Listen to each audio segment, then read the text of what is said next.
I would never have thought of it. I would never have thought that they would picturize the book like that. So one thing is very clear, that a lot of people were doing a lot of things. But Harshad took it to a different level. These were the days when you couldn't just Google and prepare for what you're doing. 80% of the job is being done by PR agencies. They are spinning things all the time. My experience with PR, and since I've made a career out of making enemies, the point is that when I write a negative story, it becomes a failure on the part of PR. But the minute you want to do something which is tough, negative, which asks questions, the same people who are all sugar and honey turn nasty instantly.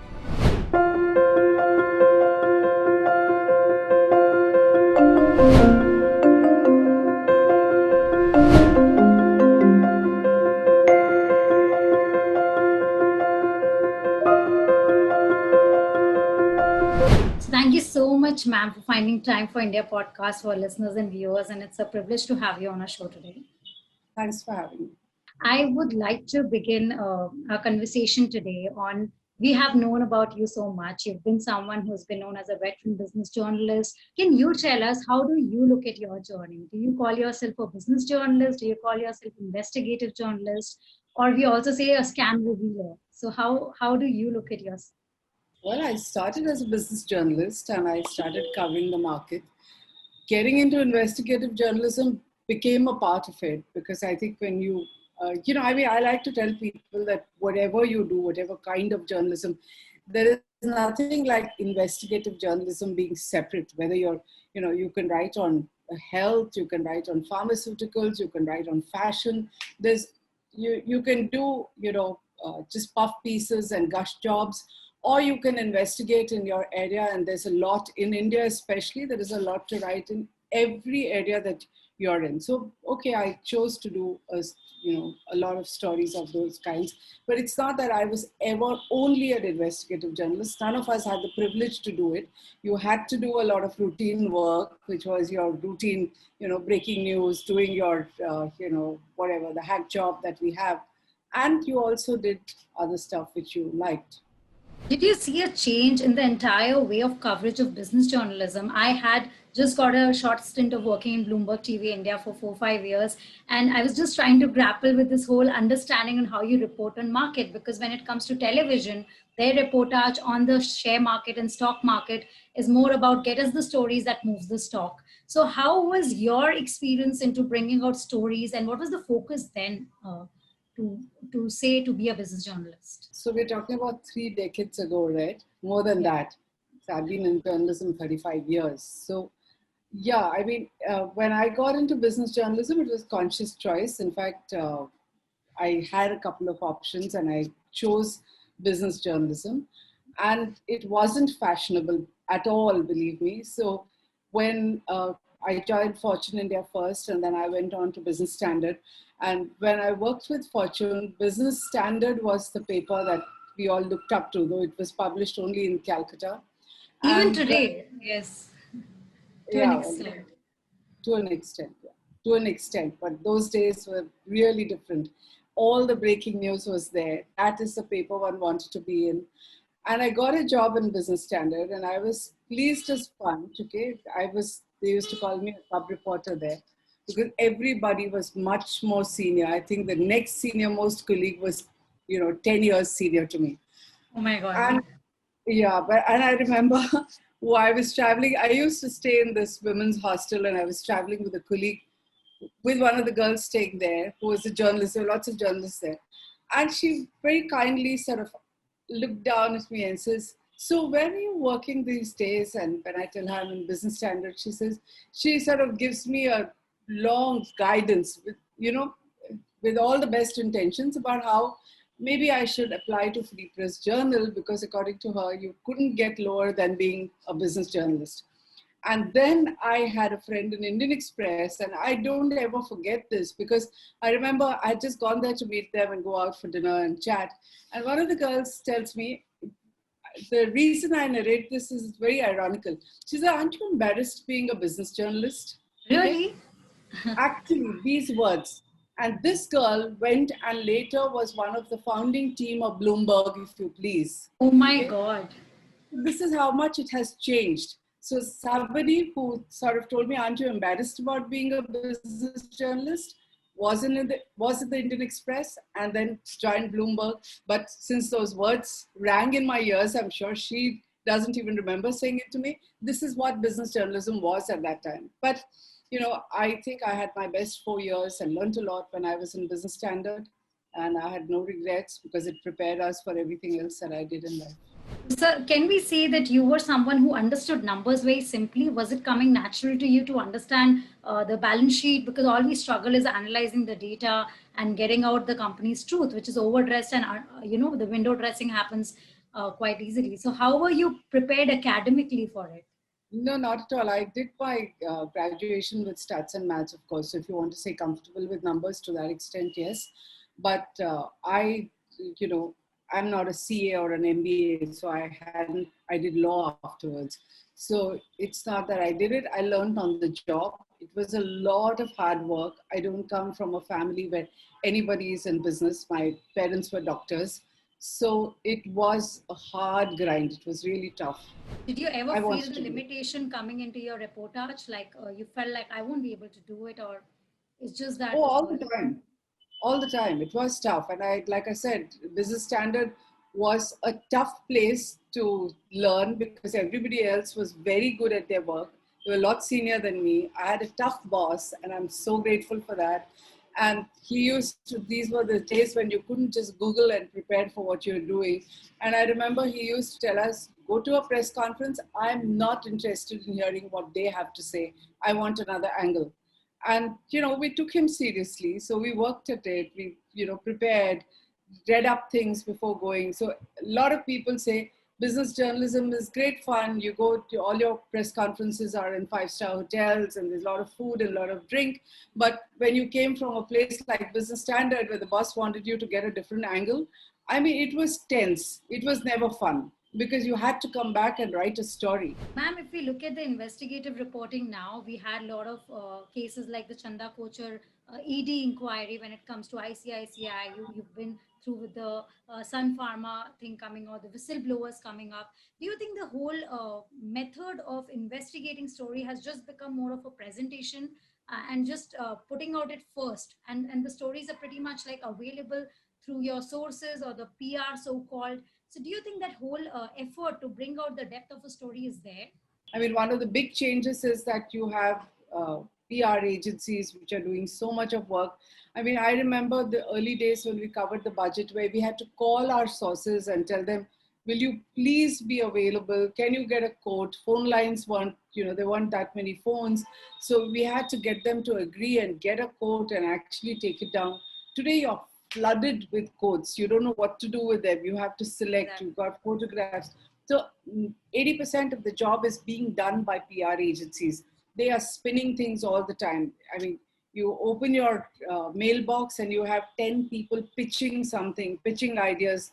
And obviously, they're not just pitching an idea, they're giving you everything, including your questions and, maybe even your answers. So it wasn't like that. So even today, if you want to do the puff pieces, there is lots available. You want to do color stories, you will get handheld all over. But the minute you want to do something which is tough, negative, which asks questions, the same people who are all sugar and honey turn nasty instantly. And that's been the same all 30 years that we've been around. In fact, my experience with PR, and since I've made a career out of making enemies, they can go to any lengths about maligning you, making up stories. And, the point is that when I write a negative story, it becomes a failure on the part of PR and they're getting fat money to be associated with a company.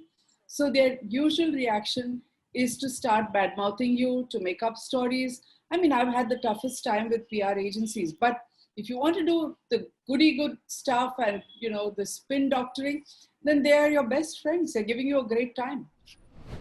How would you get ahead with that? Because you said that there's a kind of pressure building when this kind of maligning happens. So was there a way that you dealt with it, or you just like kept those comments aside, or did not be fearless? So what led you to be so fearless ahead?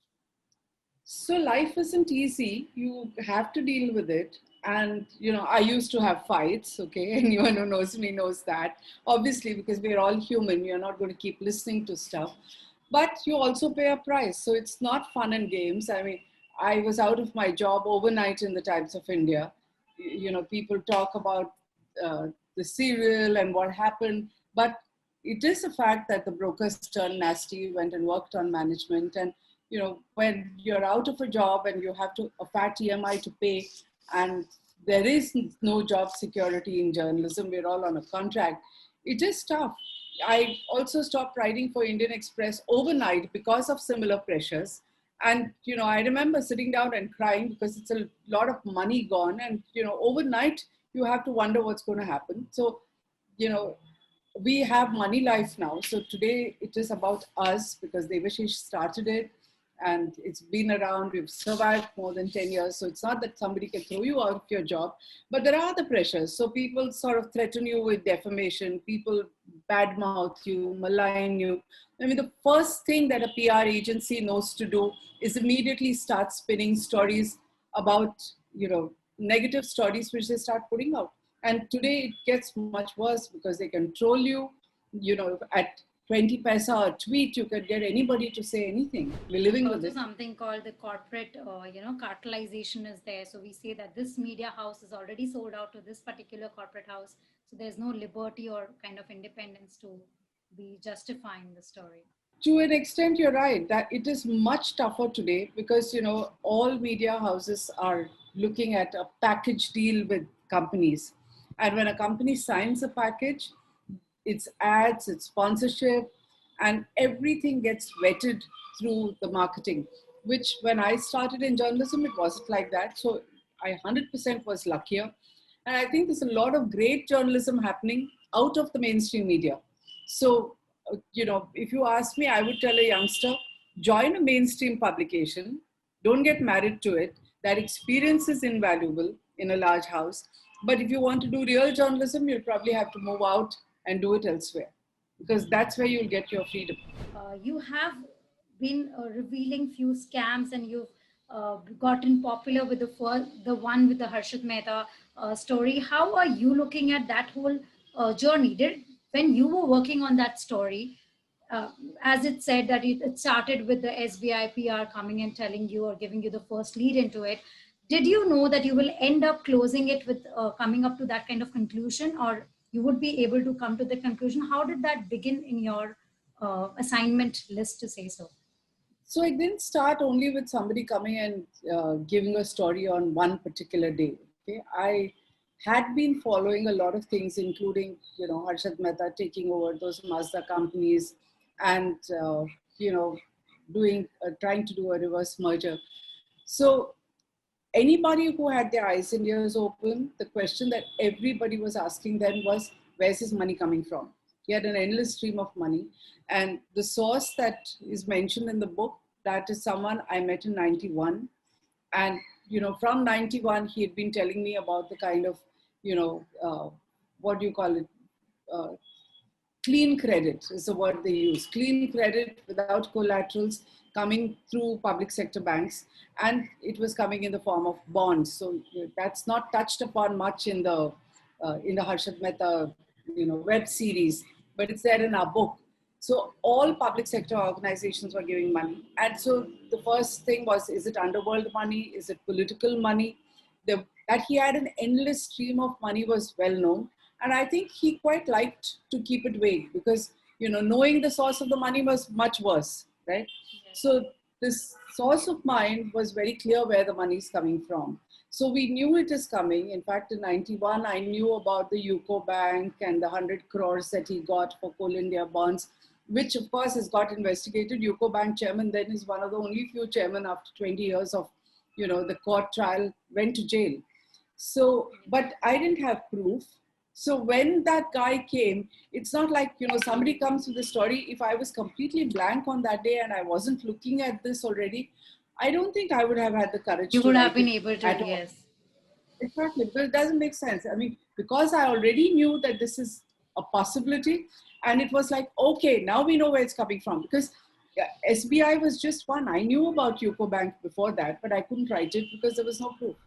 How do you look at the entire bank scenario today, ma'am? Because now, in the recent scenario, if we were reporting, we could only see banks, and especially public sector banks, completely entangled, clueless, and now they were pleading. The SBI chairman, the former chairman, had been saying that government and agency should not go so harsh on the bankers and their commercial decisions. That is, there should be some liberty on the commercial decisions. So, do you think bankers cannot be questioned to an extent on their decisions, commercial decisions?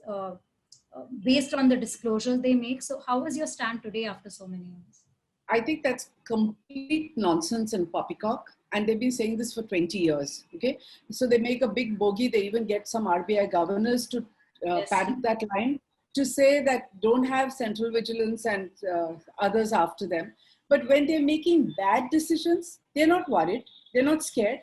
I mean, you heard about Pramod Mittal getting bankrupt now.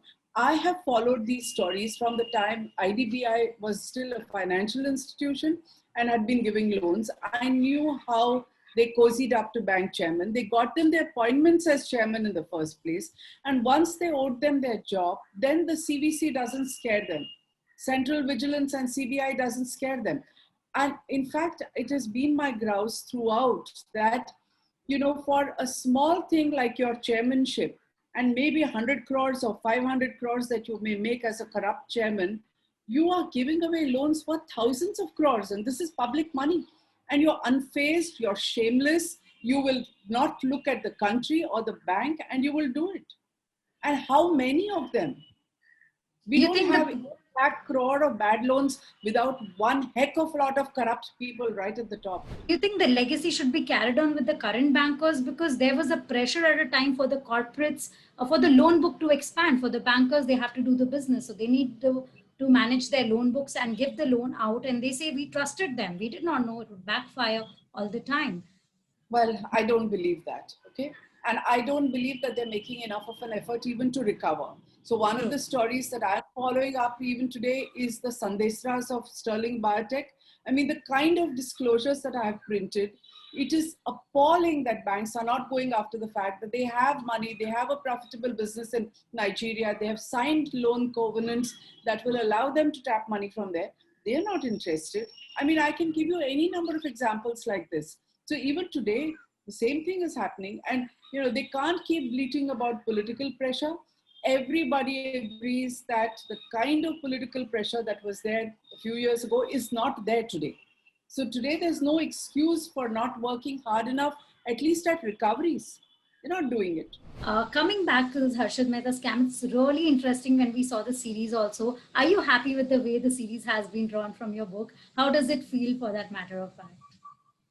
Well, it's an experience, right? So you can't argue with success. It's very well done and it's hugely successful.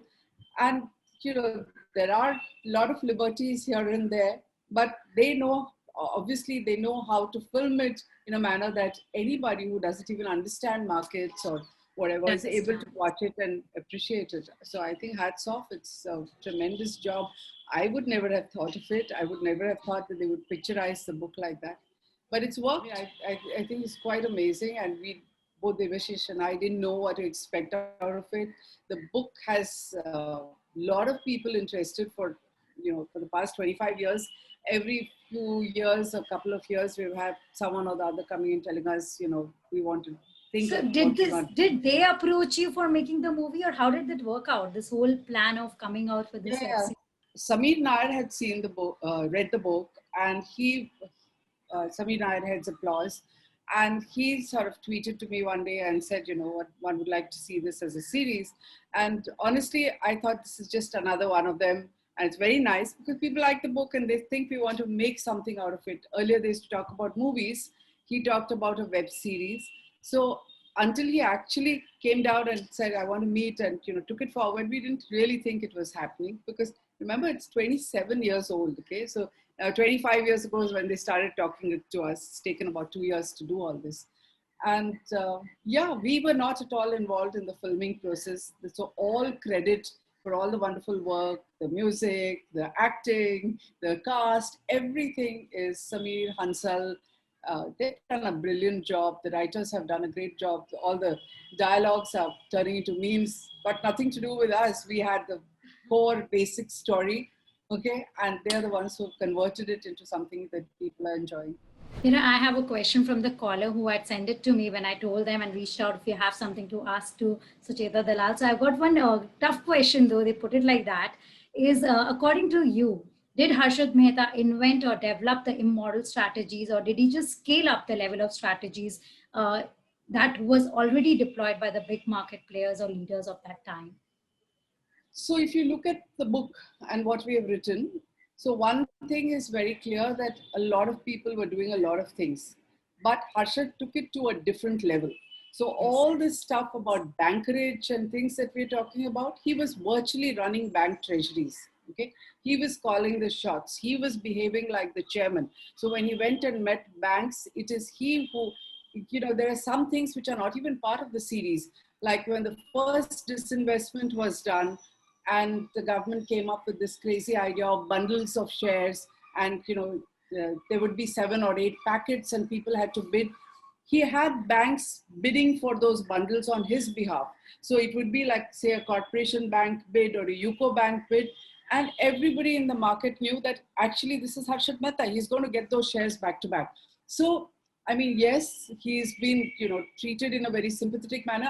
I don't think it was deliberate. It's the minute you put a human face and you bring in a wife and whatever, the personality looks very different from a print story. But did he take it all to another level? You bet he did. Of course he did. And, maybe all of it is not in the series, but it's there in the book. And it's not just one kind of scam of rigging up the market. One was what you were fooling around in the money markets and doing. You were pumping those shares. You were holding shares. There was nothing like insider trading, so you could pump and dump at will. And then there was all this other bidding that you were trying to do. There was some nonsense happening in secondary market units of UTI. I mean, it was everywhere. And to say that, it's completely all right to say that we will give a fake BR. I mean, if that is the morality we are talking about and we are feeling very sympathetic about it, then all I can say is this is not a tough question. This is a reflection of the state of the country. We are among the most corrupt nations because we find all this very acceptable and we make excuses for all this. And we, even today, if I tell you that you have given me a check and somebody in your office has taken it and gone and credited it to his account, you would be creating a shindig. And why is it that we're all so complacent and all right that Harshad and others were doing it? Money belonging to a bank, to National Housing Bank or Brinley's, was going into a broker's account. And we coolly said, oh, it's an accepted market practice. Everybody was doing it. Just because some people said it is accepted market practice, is it acceptable to all of us? And if it is acceptable to us, then why are we surprised we are corrupt? When a policeman stops you at a signal and demands a bribe, everyone gets agitated. He's such a small cog, and you feel sympathetic about Harshad Mehta? Makes no sense to me. But one question before I have to let you go also is, with all so many stories that you have done, would you like to share any anecdote that would, I know you have so many, but is there one particular story you want to share with our listeners and viewers, which you will carry with you as a learning, as an experience, as a young girl who has seen a journey through the journalism phase, still continuing to be a leading business journalist? I don't know. I mean, there are lots of stories, but I'm not going to go into the young girl business. What I'm actually struggling to come to terms with is how people react today. Okay, it's a 27-year-old story. But I remember the one which I don't forget when it comes to Harshad Mehta is I was part of a Lit Fest a few years ago. And this, once the talk was over, one kid came up to me and said, I have a question, ma'am. Have you met Harshad Mehta? So I said, yeah, of course. So he just looked straight at me and said, I don't believe you. Why? I have never got over it. And I face that all the time, even today. I see someone, I'm looking at reactions to this, and I see somebody who's like a big player in the market today and who says that Rotunda did not exist till 93. I mean, I joined Fortune India in 84. Gigi Boy Towers existed. Our office was 2 lanes away from Bombay House and the Bombay Stock Exchange, and we walked there every day. And I'm just so stupefied to say, there is Google, for heaven's sake. Please Google. I mean, even, open outcry trading is there available in black and white if you want to look at it. But that there are people who are so, then I had somebody who's a columnist in Business Standard and other papers who tells me, oh, I saw the series, and did you really have that kind of access? And I say, journalism is not a paying profession, but the one thing we had is, yes, access. And we had far more access and unbelievable kinds of access than what is even shown in the serial. Okay? Yes. But to have to sit and explain this to people, that is something I still can't get my head around. Thank you so much, ma'am, for your time, for letting us through your journey in a very brief, quick chat.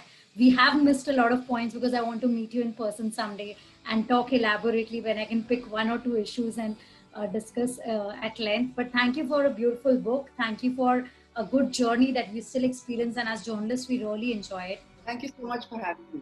And congratulations on this great series. It's been a great success.